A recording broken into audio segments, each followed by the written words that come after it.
और अब देख लेते हैं 5 मिनट में 25 खबरें। कल से राजस्थान विधानसभा का बजट सत्र शुरू हो रहा है। जयपुर में गहलोत कैबिनेट की अहम बैठक आज हुई, जहां विधानसभा सत्र के दौरान पेश किए जाने वाले विभिन्न बिलों पर मंथन हुआ। बजट से पहले सीएम गहलोत ने सीएमआर में राजस्थान जनजाति परामर्शदात्री परिषद की बैठक ली और आगामी बजट को लेकर कई मुद्दों पर चर्चा की। विधानसभा सत्र से पहले मुख्य सचेतक महेश जोशी ने कहा कि सदन के सुचारू रूप से संचालन के लिए सत्ता पक्ष सकारात्मक रणनीति अपनाता है। उन्होंने बीजेपी पर गैर जरूरी चीजों को मुद्दा बनाने का आरोप लगाया। विधानसभा के बजट सत्र पर रणनीति को लेकर जयपुर में बीजेपी विधायक दल की बैठक हुई। विधानसभा की नाप पक्ष लॉबी में हुई बैठक में सभी बीजेपी विधायकों को विधानसभा में सुबह 10 बजे आने का निर्देश दिया गया। पीसीसी ऑफिस में आज कैंपेन की शुरुआत प्रदेश कांग्रेस कमेटी के सोशल मीडिया विभाग ने की। पीसीसी चीफ भी मौजूद रहे। कांग्रेस बीजेपी के आईटी सेल को टक्कर देने की तैयारी में है। कांग्रेस ने जॉइंट सोशल मीडिया कैंपेन का आगाज किया। इसमें 5 लाख युवाओं को जोड़ने का टारगेट है। सीएम अशोक गहलोत ने कैंपेन को लेकर ट्वीट कर वीडियो जारी किया, जिसमें युवाओं से कैंपेन से जुड़ने की अपील की। राज्यसभा सांसद गुलाम नबी आजाद का कार्यकाल पूरा होने पर पीएम नरेंद्र मोदी भावुक हो गए। उन्होंने गुलाम नबी आजाद से अपने दोस्ताना रिश्तों का जिक्र किया। गुलाम नबी आजाद ने राज्यसभा में अपने कार्यकाल के आखिरी दिन कहा कि मुझे हिंदुस्तानी मुसलमान होने पर गर्व है। गुलाम नबी आजाद भी बोलते हुए भावुक हुए। जयपुर हेरिटेज निगम की साधारण सभा की बैठक में जमकर हंगामा हुआ। बीजेपी और कांग्रेस पार्षदों के बीच धक्का मुक्की हुई। बीजेपी पार्षद धरने पर भी बैठे। प्रतापगढ़ में जिंदगी पर बेकाबू रफ्तार भारी पड़ी। बीच सड़क पर आमने सामने से 2 बाइक्स टकरा गईं। 3 लोगों ने मौके पर ही दम तोड़ दिया। जयपुर में दूदू में भी भीषण सड़क हादसा हुआ। 2 कंटेनर भिड़ गए। 2 लोगों की जान गई, 2 गंभीर रूप से घायल हैं। श्रीगंगानगर में आग में एक बुजुर्ग जिंदा जल गए। ये आग मोमबत्ती से लगी। हादसे के वक्त घर में बुजुर्ग अकेले थे।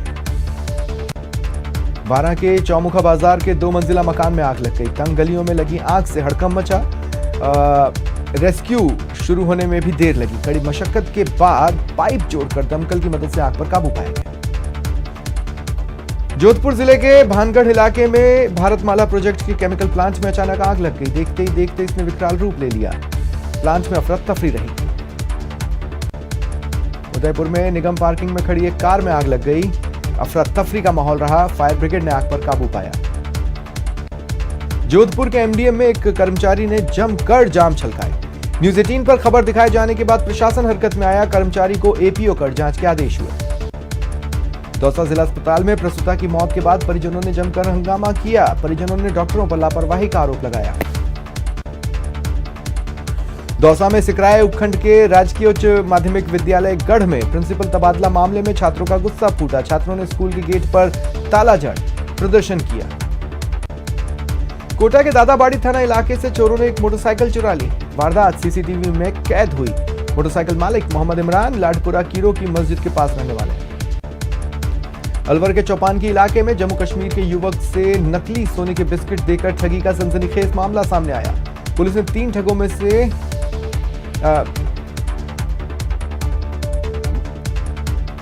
गिरफ्तार भी इनमें से कुछ को किया है। बॉलीवुड एक्टर राजीव कपूर का आज निधन हो गया। राजीव ने राम तेरी गंगा मैली जैसे तमाम फिल्मों में काम किया था। राजीव कपूर एक्टर रणबीर कपूर और ऋषि कपूर के सबसे छोटे भाई थे। तेलुगु फिल्मों के सुपरस्टार गोपीचंद जैसलमेर में, जहां वो अपनी फिल्म सिटी मार की शूटिंग कई लोकेशंस पर कर रहे हैं। ये फिल्म अप्रैल में रिलीज होगी। जोधपुर में राजस्थान कुचियोर शो का आयोजन किया गया, जिसमें राजस्थानी परिधान में युवाओं ने ओ मारो जोधपुर में नए रूप देखने को मिले। इसमें 40 मॉडल्स ने हिस्सा लिया, जिसमें से 10 मेल मॉडल भी हैं। चेन्नई में टीम इंडिया पहला टेस्ट मैच हार गई है। 420 रनों के लक्ष्य का पीछा करती टीम इंडिया 192 रनों पर सिमट गई।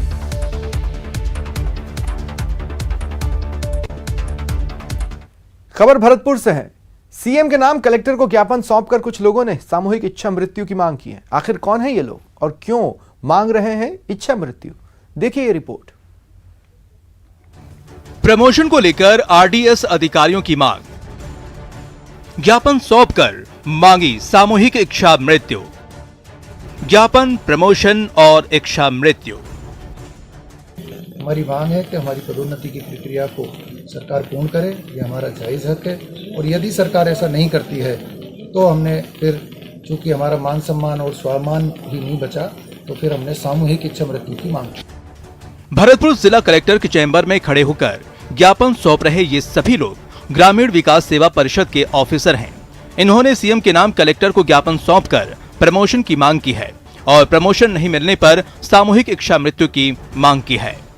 जिला कलेक्टर महोदय के माध्यम से हमने माननीय मुख्यमंत्री महोदय को ज्ञापन प्रेषित किया है। हमारी मांग है कि हमारे पदोन्नति का जो जायज़ हक है वो हमको मिले। हमारे संवर्ग के ही अन्य जो सेवा के अधिकारी हैं उनकी 2 पदोन्नतियाँ होगी और आरडीएस ऑफिसर्स की एक भी पदोन्नति नहीं हुई।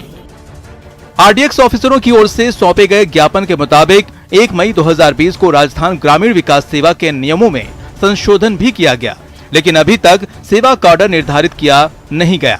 मरुद्रा में आरडीएस के 200 ऑफिसर हैं जिनकी पदोन्नति पेंडिंग है। जिला कलेक्टर ने आरडीएस सदस्यों से ज्ञापन लेकर उसे सीएम तक पहुंचाने का आश्वासन दिया है। भरतपुर जिले में पदस्थापित विभिन्न विकास अधिकारियों ने ज्ञापन दिया है। उस ज्ञापन के जरिए उन्होंने अपनी मांग को दोहराया है कि हमारी आरडीएस जब से बनी है तब से लेके पदोन्नति के हमारे लिए दरवाजे खुले नहीं हैं। इस बात को राज्य सरकार स्तर पर माननीय मुख्यमंत्री जी तक पहुंच। प्रमोशन का इंतजार कर रहे आरडीएस ऑफिसरों ने अपनी मांगों के समर्थन में 11 फरवरी को काली पट्टी बांधकर काम करेंगे। वहीं 14 फरवरी को जनप्रतिनिधियों को गुलाब का फूल देकर न्याय दिलाने का आग्रह करेंगे और 15 फरवरी को सरकार के सभी व्हाट्सएप ग्रुप का बहिष्कार कर अपनी लड़ाई तेज करेंगे। शिव कुमार, न्यूज़ 18 राजस्थान, भरतपुर। बात करते हैं कांग्रेस के मिशन सोशल मीडिया की। बीजेपी का मजबूती से मुकाबला करने के लिए कांग्रेस भी बड़े स्तर पर सोशल मीडिया का सहारा लेगी। पीसीसी मुख्यालय में join Congress social media campaign की शुरुआत हुई, जिसके तहत देश भर में 5 लाख लोगों को जोड़ने की कवायद है। सोशल मीडिया की इस टीम के जरिए कांग्रेस जनता में अपनी पैठ बनाने का प्रयास करेगी, वहीं आम लोगों को हकीकत से रूबरू करवाएगी। लॉन्चिंग के दौरान पीसीसी चीफ गोविंद सिंह डोटासरा और कांग्रेस आईटी सेल के हेड गौरव पांगी भी मौजूद रहे। हम लोग सोशल मीडिया के मेंबर्स बनाएंगे। सोशल मीडिया के माध्यम से हम लोग हमारी पार्टी की विचारधारा, हमारे कार्यक्रम और जो केंद्र की सरकार जो वादे करके सरकार में आई थी और 7 साल से केंद्र में सरकार बना के बैठी है, वो किस तरीके से वादों से मुकर रहे हैं। राजस्थान में हमारी सरकार किस तरीके से अच्छा काम कर रही है। पार्टी की गतिविधियां, जनता के मुद्दे और जो वास्तविकता में जो माहौल देश में चल रहा है उसके बारे में हम लोग सब जनता को बताएंगे कि हमारी, जिसको हम सोशल मीडिया की भाषा में बोलते हैं डिजिटल फुटप्रिंट, वो हर छोटे बड़े नगर में, गांव में वो होना चाहिए। सौभाग्य की बात यह है कि हमारे पार्टी के कार्यकर्ता, हमारे समर्थक, हमारे वॉलेंटियर्स सोशल मीडिया पर आज भी लाखों की तादाद में मौजूद हैं, सक्रिय हैं, जनता की आवाज उठाते आ रहे हैं। जयपुर के संभागीय आयुक्त ने कलेक्टर्स को जमीन पर काम करने के लिए मजबूर कर दिया है। संभागीय आयुक्त ने मॉनिटरिंग का ऐसा सिस्टम तैयार किया है जो हर महीने कलेक्टर साहब की परफॉर्मेंस जग जाहिर करेगा। कलेक्टर्स को शुरुआत में 10 विभागों के 53 पैरामीटर्स की कसौटी पर खरा उतरना है। हर विभाग की ग्रेडिंग और रैंकिंग से सरकार की फ्लैगशिप योजनाओं को धरातल पर लागू करने में जहां आसानी होगी, वहीं प्रदेश की जनता को भी सरकार की योजनाओं का वक्त पर पूरा लाभ मिल सकेगा। हाल ही की रैंकिंग में सीकर जिला 72.44% अंकों के साथ अव्वल रहा। जयपुर संभाग के 5 जिलों में तो बाकायदा रैंकिंग एवं ग्रेडिंग सिस्टम लागू किया गया है।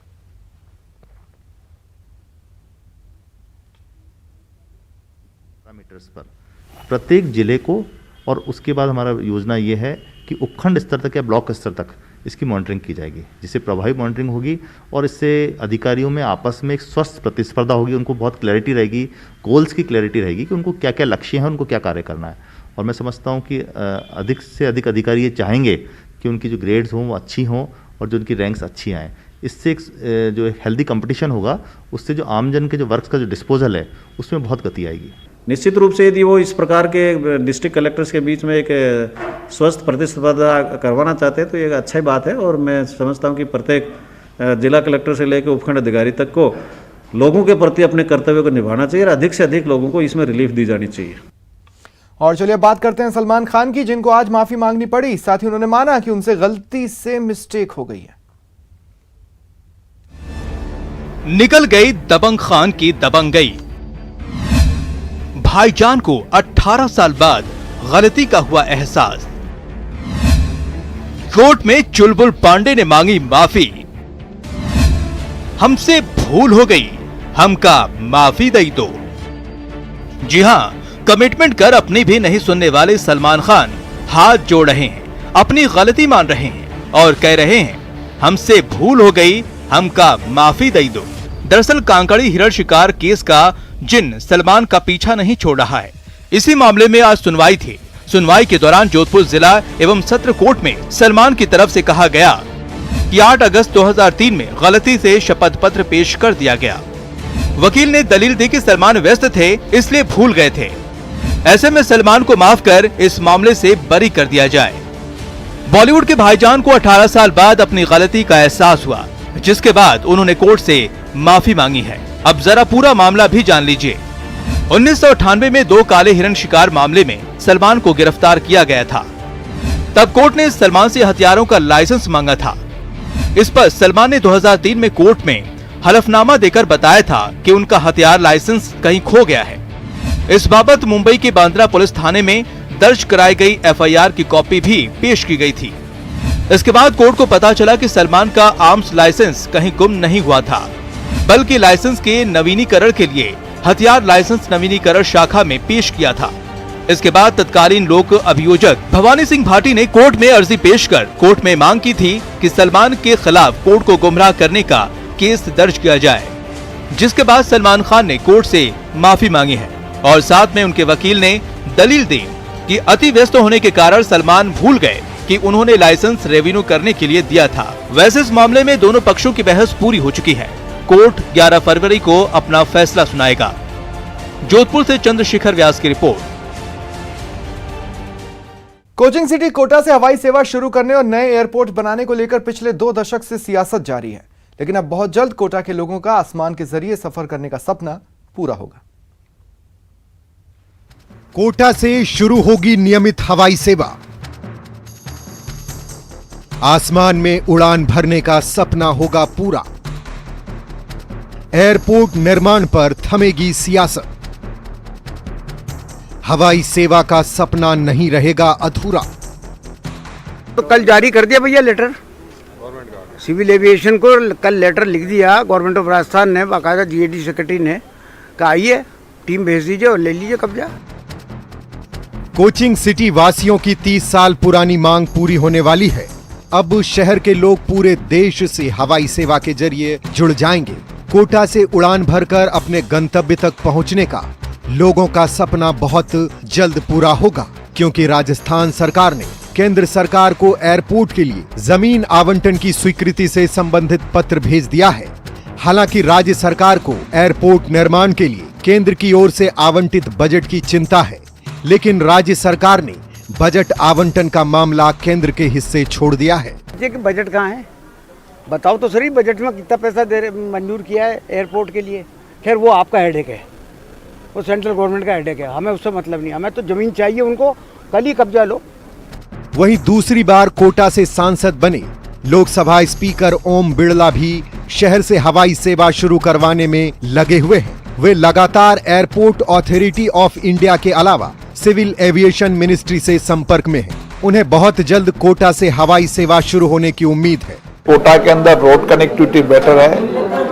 हम NHI के दिल्ली बॉम्बे कॉरिडोर से जुड़े हुए हैं, NHI के अन्य हिस्सों से जुड़े हुए हैं, रेल कनेक्टिविटी बेटर है और आने वाले समय में एयर कनेक्टिविटी भी होगी। तो निश्चित रूप से हम कह सकते हैं कि पर्यटन की, इंडस्ट्री सेक्टर की और कोचिंग और शिक्षा के क्षेत्र में अपूर्व संभावनाएं कोटा में है। कोटा में हवाई सेवा शुरू हो जाने के बाद एक तरफ जहां देश भर से कोचिंग के लिए आने वाले स्टूडेंट्स को फायदा होगा, वहीं राज्य के पर्यटन उद्योग को एक नया आयाम मिलेगा। किसी ने खूब कहा है कि और तो सब ठीक है, पर यूं ही कभी कभी ये चलता फिरता शहर तन्हा सा लगता है। जी हाँ, कोटा में हवाई सेवा की ये तन्हाई भी जल्द टूटेगी। उम्मीद की जानी चाहिए औद्योगिक नगरी से शिक्षा नगरी में तब्दील हुआ यह शहर जैसे जैसे पर्यटन नगरी की ओर कदम ताल कर रहा है, हवाई सेवा भी उतनी ही दूरी पर सिर्फ कोटा शहर से दूर है। शाकिर अली, न्यूज़ 18, कोटा। जयपुर के चारदीवारी इलाके के लिए बड़ी खुशखबरी है। अब इस इलाके के लोगों को पानी की किल्लत का सामना नहीं करना पड़ेगा। गहलोत सरकार ने नई पेयजल योजना के लिए 165 करोड़ रुपए की मंजूरी दे दी है। पिंक सिटी को गहलोत सरकार की सौगात। 165 करोड़ की पेयजल योजना को मंजूरी। अब चारदीवारी की बुझेगी प्यास। जयपुर के चारदीवारी इलाके में रहने वाले बाशिंदों की पेयजल की समस्या दूर होने वाली है, क्योंकि गहलोत सरकार ने 165 करोड़ रुपए की नई पेयजल योजना को मंजूरी दे दी है। ऐसे में 165 करोड़ की योजना लोगों की पेयजल की समस्या को समाधान करने के लिए काफी हद तक पर्याप्त होगी और इसके बाद भी अगर आवश्यकता पड़ेगी तो हम उसके लिए माननीय मंत्री से, माननीय मुख्यमंत्री से आग्रह करेंगे। इस नए प्रोजेक्ट में बीसलपुर पेयजल योजना को नए सिरे से जोड़ा जा रहा है, जिससे चारदीवारी के पहाड़ी इलाकों में भी नई पाइपलाइन बिछाकर पानी की सप्लाई की जाएगी। इस पेयजल प्रोजेक्ट में करीब 250 किलोमीटर नई पाइपलाइन बिछाई जा रही है। 250 किलोमीटर से अधिक की पाइपलाइन डाली जा रही है। तो कुल मिला के स्थिति है कि हम आने वाले समय में जब ये 165 करोड़ की योजना पूरी होगी, लोगों की पेयजल समस्या काफी हद तक समाधान कर पाएंगे। नए प्रोजेक्ट से चारदीवारी के कौन कौन से इलाके में पानी की सप्लाई होगी और कहां-कहां पंप हाउस, उच्च क्षमता का जलाशय का निर्माण होगा, उसे भी जान लीजिए। इस योजना के तहत हवा महल, सिविल लाइन, किशन पोल, आदर्श नगर, आमेर समेत कई इलाकों में पेयजल की सप्लाई होगी। ब्रह्मपुरी में 50 लाख लीटर क्षमता का नया क्लियर वाटर रिजर्वायर का निर्माण, बेनीवाल बाग के पास 20 लाख लीटर क्षमता का clear water reservoir pump house बनेगा। भट्टा बस्ती इलाके में 20 लाख लीटर क्षमता का RCC उच्च जलाशय का निर्माण होगा। बंधा बस्ती इलाके में नई पाइपलाइन बिछाई जाएगी, उच्च जलाशय का निर्माण होगा। जयसिंहपुरा के खोर इलाके में नई पाइपलाइन बिछाई जाएगी। इस नए पेयजल प्रोजेक्ट के पूरा होने के बाद शहर के चारदीवारी इलाके के करीब 9 लाख आबादी की प्यास बुझेगी।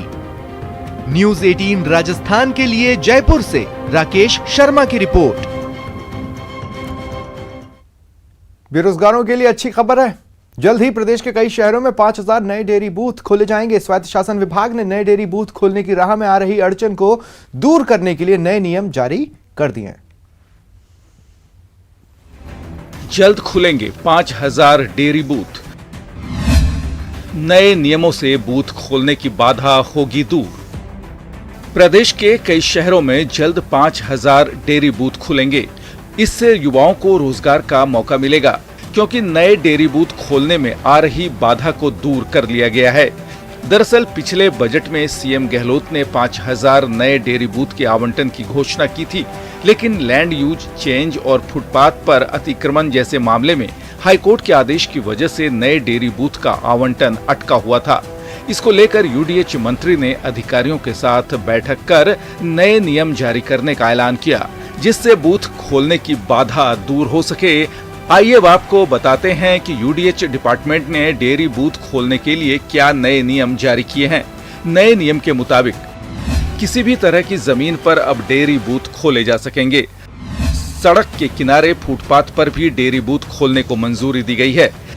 30 से 40 फीट चौड़ी सड़क से 15 मीटर की दूरी पर डेयरी बूथ खोले जा सकेंगे। वहीं 60 से 100 फीट चौड़ी सड़क पर 25 मीटर की दूरी पर डेयरी बूथ खोले जा सकेंगे। 300 फीट चौड़ी सड़क पर सिर्फ एक डेयरी बूथ खोले जा सकेंगे। सड़क किनारे नए बूथ खोलने के लिए अस्थायी पार्किंग के लिए जगह जरूरी होगी। किसी परिसर या भवन के गेट से 10 मीटर की दूरी पर भी डेयरी बूथ खोलने को अनुमति रहेगी। यूडीएच डिपार्टमेंट के इस नए नियम के तहत अब जल्द ही लंबे वक्त से अटके हुए 5000 नए डेयरी बूथ का आवंटन हो सकेगा, जिससे शहरी युवाओं को रोजगार के नए मौके मिलेंगे। न्यूज 18 राजस्थान के लिए जयपुर से लवली वाधवा की रिपोर्ट। फिलहाल इतना ही, नमस्कार।